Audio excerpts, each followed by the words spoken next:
Hello, everybody, and welcome to Non Sequitur News for April 2nd, 2025. This is a time machine episode. I am Merwat, and along with the sentient AI from the future, we go over 10 articles, and I need to stop something.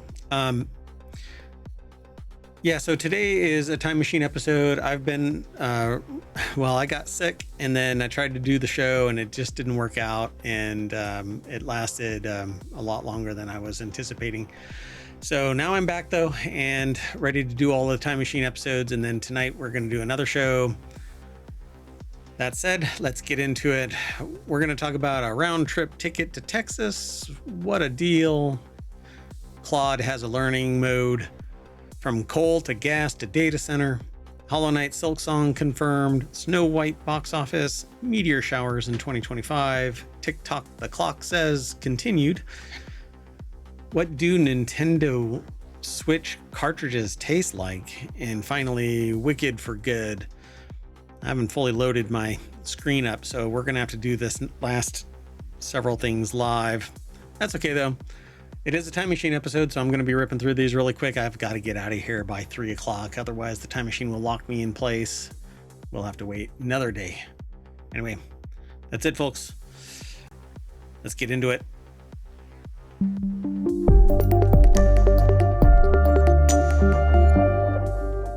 You know what? I'm going to do this one live right now. Bonk, bonk, bonk.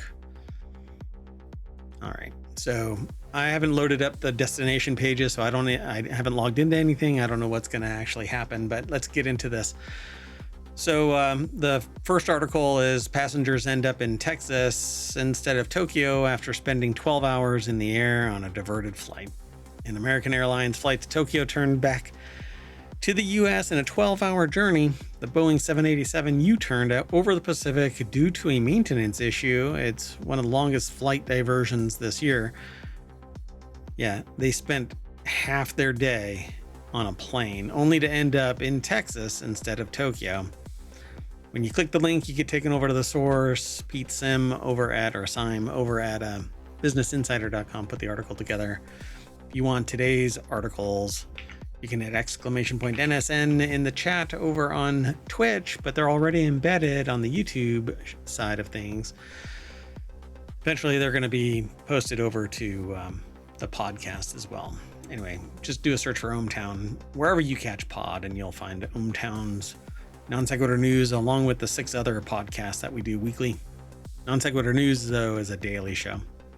All right, so basically there was a maintenance issue, and after 12 hours of flying, they're right back in Texas. So flight 167 took off Monday at 11 a.m. from New York's John F. Kennedy International Airport. 7 hours into the journey, it had some mechanical issue. So it then traveled another 5 hours, crossing half of the U.S. to land at Fort Worth International Airport shortly after 10 p.m. 12-hour flight was only about an hour shy of the average flight time from New York to Tokyo. So there might be a graphic here. You'd be able to see it because I can't in ohmTown. We're air gapped.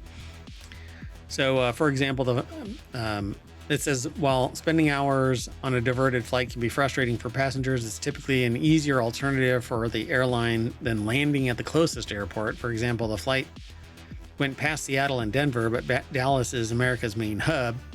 Landing there likely made it easier to reroute passengers, find a new crew, repair any issues with the plane, etc. So yeah, pretty wild. Unbelievable though. 12 hours only to end up right back in the country you started. Let's keep going. The next article is over in Late Night Geeks. This is about this deal that went down.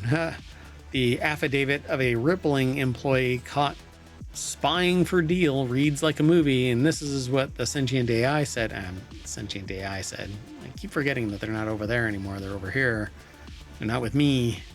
Anyway. So Rippling released the affidavit of its employee who admitted that he was spying for Deel. Click the link, you get taken over to the source. Julia Bort, Marianne Azevedo put the article together. I don't know who this is on the screen, but they're basically pointing at, yeah, can you believe this affidavit of a Rippling employee caught spying for Deel reads like a movie. So it's the latest escapade between the two, Rippling and Deel. Rippling filed a lawsuit against Deel saying that there was corporate espionage. Reads like a movie script. I can't wait for this to actually hit a movie because this sounds really amazing. So it's the latest escapade between the two. TechCrunch has documented the most Hollywood-esque parts of the testimony below. So it's at techcrunch.com where this is. But various people are talking about this. So let's see. Be aware that this is only one side of the story. The side Rippling wants everyone to know, as it's a PR machine has blasted out. The CEO, Parker Conrad, storm tweeted about it. To recap, Rippling, a workforce management platform, very publicly announced last week that it was suing Deel over its alleged spying, leveling charges ranging from violation of the RICO Racketeering Act, often used to prosecute members of the mafia. That's a little side note that they threw in here in this discussion. To misappropriation of trade secrets and unfair competition. Basically, they set up a sting and tracked this person who was doing searches for Deel. So O'Brien testified that they offered to pay him $5,000 per month, with the first payment $6,000 in a later transaction in crypto. O'Brien testified that he conducted searches on Slack, Google Drive, and other Rippling resources for information and communicated this to his contacts at Deel via telecom. He turned over information on sales leads, product roadmaps, customer accounts, names of superstar employees, info on sanctioned countries, and whatever else was asked for, O'Brien testified. So, caught in a simple trap by basically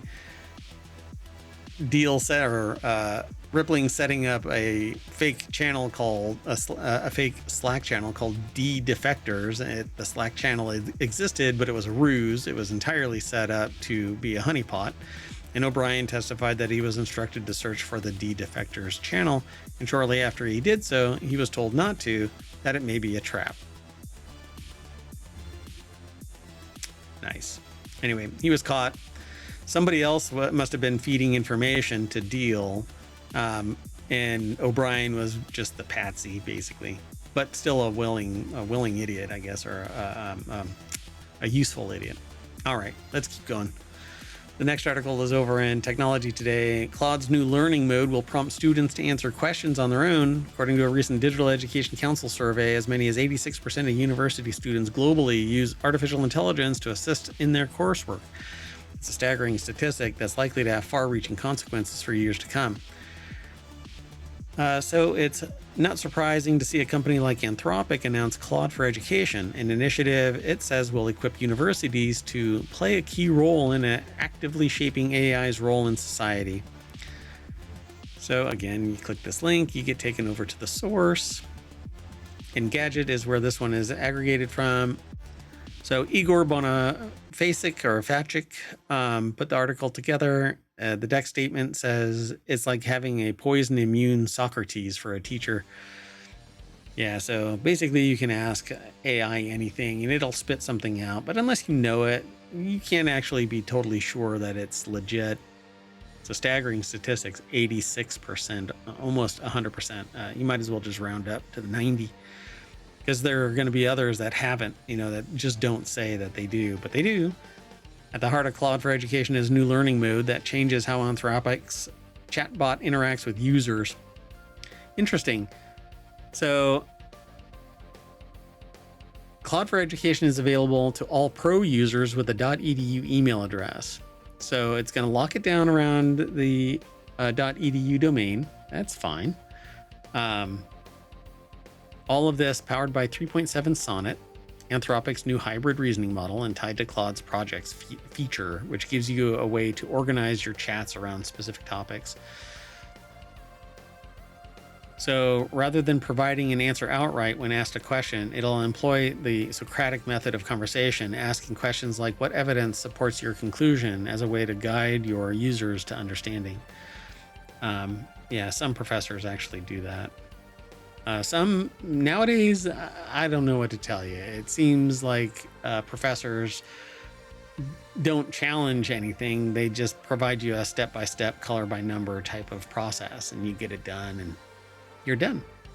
And you get your A. So how much you retain is basically how much you innately retain, not necessarily what you've actually learned.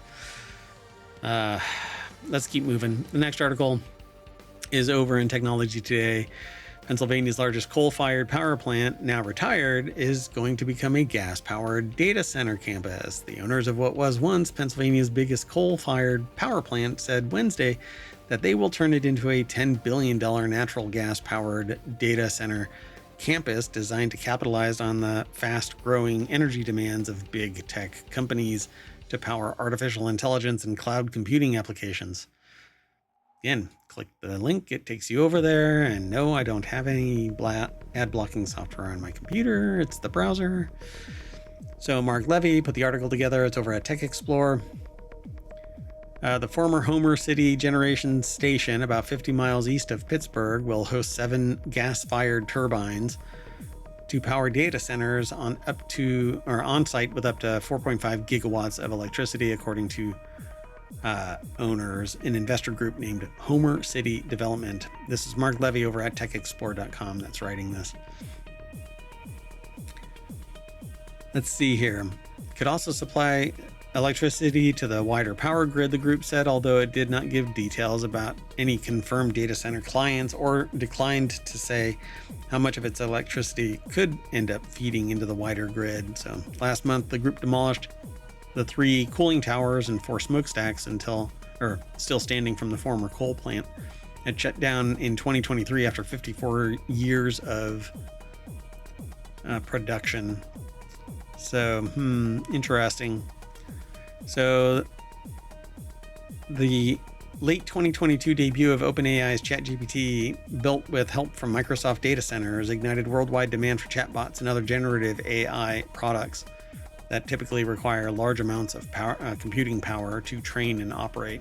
Yeah, there's supposedly nuclear power plants coming online, designed just for power to just Microsoft. Guess we'll see what happens. So there you go. Coal-fired power plant, now retired, to become massive gas-powered campus for AI and data centers. Not sure what everybody will think of that. The next article is over in the WarCrafters channel. Hollow Knight Silksong reconfirms release window 2025, announces Switch 2 version. Hollow Knight Silksong has recently been confirmed for the upcoming Nintendo Switch 2 and gained an official release window during the recent Nintendo Direct. And it went by so fast. I thought it was really amazing. People were reading all over the place. Just amazed that it just was passively thrown into a card stack of presentations. It's just amazing. This is probably the most in demand game that's out there. One of the most eagerly awaited games of the year, and the fan base was glad to see it finally getting an official release window. Let's just hope that it's not $80 to $90 like other Nintendo 2 games. Well, you click this link, takes you over to Game Rant, and Gabriel Machado Pariza put the article together. Fans are excited despite the lack of news following the teaser shown during the April 2nd Nintendo Direct. Yeah, I watched that, and I thought it was pretty amazing, but I'm not a big fan of Nintendo. So it says, unfortunately, Hollow Knight Silksong appeared during the April 2nd Nintendo Direct, confirming, or fortunately, I should say, not unfortunately, a release window of 2025, and that the title will be available for the upcoming Switch 2, which will be out June 5th. That doesn't mean the game will be out June 5th. While the game was only showcased in a very short teaser that features the protagonist Hornet exploring caves and fighting enemies, it was enough to excite the fan base. Indeed. Hey, there's a lot more over at this article, so go over and check it all out. People from various walks of life were predicting that it was going to be dropped in 2025 or whatever, but they say it could still be released in June 2025, but that does not seem very likely, is what the author says. I don't know. All I know is that people are really just chomping at the bit for this thing. So, all All right, our next article is over in the Continuity Report. It's one of our 7 weekly shows. It's on Saturdays. Snow White's box office is a rarity for Disney's live-action remakes after #1 opening weekend, which I thought people were panning the hell out of this thing. So weeks before the release of Snow White, it seemed like Disney was preparing for disaster. While it's unfortunate, especially since the original Snow White animated film is one of the most beloved Disney movies, it's undeniable that the release of the live-action adaptation truly has been disastrous. Reviews for Snow White have not been positive, with Screen Rant's own Rachel Lamont giving it a disappointing score of 5 out of 10. Due to the review bombing, Snow White is currently the lowest rated movie on IMDb, which is the worst case scenario for Disney. Again, you click the link, it takes you over to the source. Yeah, I've seen trailers of this. I don't know what to think of it. It's weird. It seems like it's been kind of, everything has been softened and it's surreal like looking. But anyway, it says additionally, while many reviews have claimed that Rachel Ziegler is a perfect Snow White, she's been criticized for her comments and behavior while promoting the film. Because of this, Snow White has continued a disappointing live-action Disney movie streak. So the second weekend box office performance was terrible, but Snow White is at negative 66.36 from the first week. Wow. Look at all those negatives, man. They come out gunning, but then they just fall on their face. Only Jungle Book went up. Anyway, Snow White grossed just $14.2 million in its second week at the box office, which is a 66.4% drop from its opening weekend. The significant box office drop has set an unfortunate new record for Disney remakes. Dumbo's 60.4 was in 2019, but nope, not anymore. Let's see what else was in there. Little Mermaid, Maleficent. I don't know why Maleficent is in this, but okay. Yeah, all of these are just, I don't know. Yikes. He's gonna slap you. So in addition to Snow White, only 5 other Disney live action remakes have opened at #1 at the box office and failed to hold it for a second weekend. And they are Maleficent, Cinderella, Dumbo, Aladdin, and The Little Mermaid. All right, let's keep going. The next article is over in Wanted. 2025 is a year full of meteor showers, and a big one arrives next week. You don't need to pay for a streaming service to watch a sky full of shooting stars. Let's click this link. I don't know what is going to be on the other side of these links as of right now because I didn't log into anything and I didn't preload anything. Joe Hindi over at cnet.com put this article together. You don't need to pay for a streaming service. So look outside, touch some grass. Yeah, do it at night though, and don't look at the bright ball of fire in the sky. So the Lyrids are coming April 15th to April 30th. The peak is April 21st to the 22nd with 18 meteors per hour. It's in the, let's see, we're I don't know what to really say here about this. Eta Aquariids, 50 meteors per hour. That's from April 20th to May 21st. And then Alpha Capricornids is from July 12th to August 12th. That's 5 meteors per hour, but it's over this really broad time. So I don't know. It says it's not a strong shower, but it's notable for producing some rather large fireballs. Southern Delta Aquariids, Perseids. This goes throughout the year, folks. Southern Taurids, Orionids, Draconids, and so on. Big list. Go and check it all out. It's over at cnet.com by Joe Hindi. The next article is over in Technology Today. Amazon makes last-minute bid for TikTok. Amazon apparently has made a bid to buy TikTok, which faces a U.S. ban if not sold by its Chinese owner, the New York Times has reported. When you click this link, you get taken over to Tech Explorer. I'm not sure who the byline's for, but okay. Amazon declined to comment for the report. The offer arrived in a letter to officials involved in talks regarding the sale of TikTok to appease U.S. national security concerns, according to the New York Times. According to reports, the most likely solution would see existing U.S. investors in ByteDance roll over their stakes into a new independent global TikTok company. Additional U.S. investors, including Oracle and Blackstone, the private equity firm, would be brought on to reduce the proportion of Chinese investors. But if it's not about the invest, it's about the data, if that's what everybody is arguing about. But I don't know. I don't get it. But only a few companies own just a huge swath of stuff. Gosh. Anyway, so any deal to divest TikTok from ByteDance will require the approval of Beijing, and the administration says that they may offer to reduce tariffs on China as a way to get Beijing's approval for the sale. Well, hold on to your pocketbooks, everybody. Let's go on. The next article is over on the Mobile Channel. Will the Nintendo Switch 2 cartridges taste just as yummy this time around? Once you pop, you just can't stop. That's right. We're talking about the favorite food in the world, Nintendo Switch cartridges. If you ever want to consume something ridiculously expensive, something that tastes truly terrible, pop a copy of Super Smash Bros. Ultimate into your mouth right now.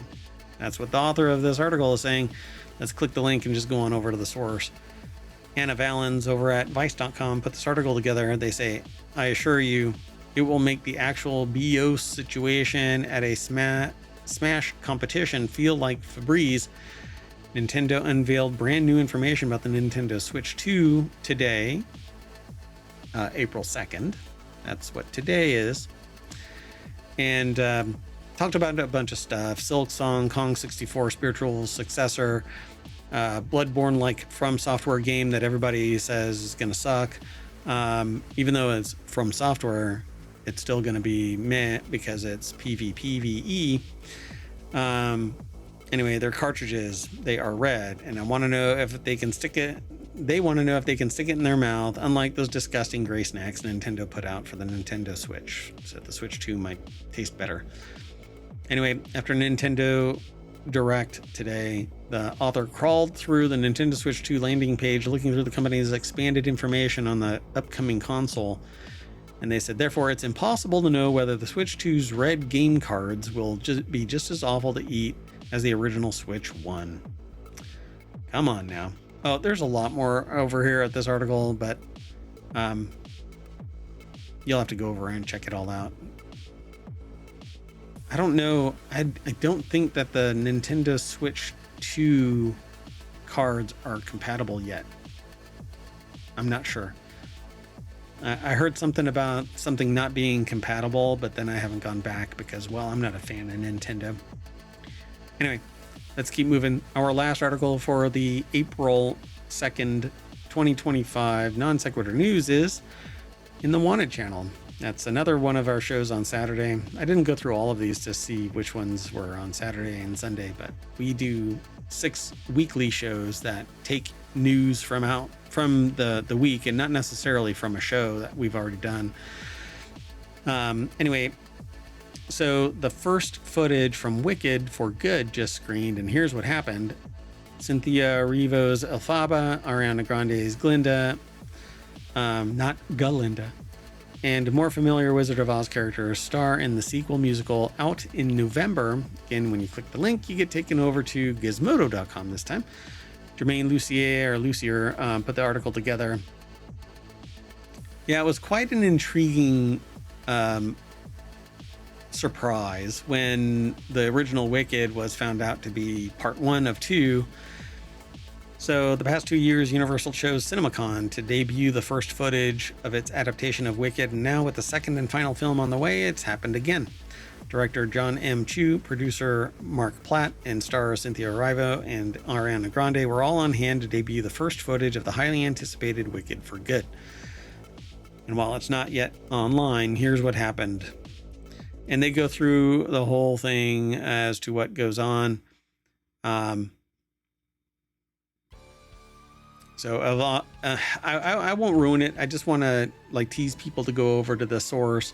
They say At the end, I know much of that doesn't make sense, but it was a trailer filled with lots of very cool and intriguing moments. It certainly felt like a trailer audiences are sure to see later this summer, but we'll have to wait and see. At the end, the trailer says, as the footage ends, Elphaba is standing in place. She puts up her right arm and draws her hat in. She puts up her left arm and draws her broom in. And then she says, I'm off to see the wizard, followed by scenes of her flying through Oz, being chased by the monkeys. All right. Well, that's it. Well, we are off to see the front page of ohmtown.com because that's the end of the show. I did it in record time, I think. That's it. I'm Mayor Watt. I have to go, so I'm going to call the show done, and hopefully I'll be able to prepare for today's Thursday episode, or tomorrow's Thursday episode, since this is a time machine. Woo woo. Here, let's do this. We'll do that. This is a time machine episode, and so we are going to go back to the future, get ready for the show, and hopefully my mayoral duties don't keep me from doing the show tonight. But we're all caught up, sort of, maybe. See you later, everybody.